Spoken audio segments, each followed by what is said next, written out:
avait déjà eu une grosse série où Mbappé n'était pas là, où ça avait parlé. Les gars, moi je vais dire quelque chose, et quelque chose que je pense, c'est que déjà tu ne peux pas remettre toutes les responsabilités sur Kylian. C'est pas possible. Et vous savez que je suis pas un défenseur de Kylian, vous savez que je suis pas là pour le défendre, je suis pas là pour l'enfoncer. Moi je dis ce que je pense. Et ce que je pense, et je compte sur vous pour me dire ce que vous en pensez, vous aussi, pour moi le problème ne s'appelle pas Kylian.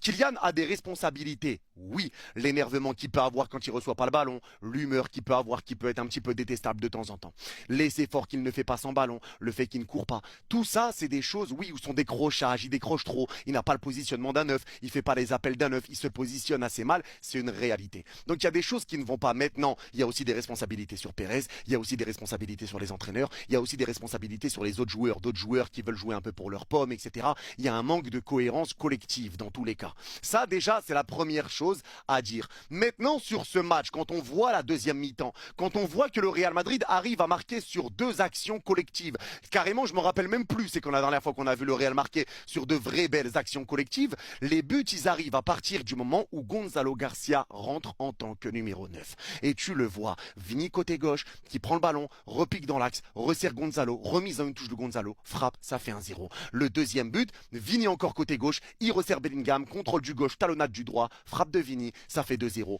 On le sait et c'est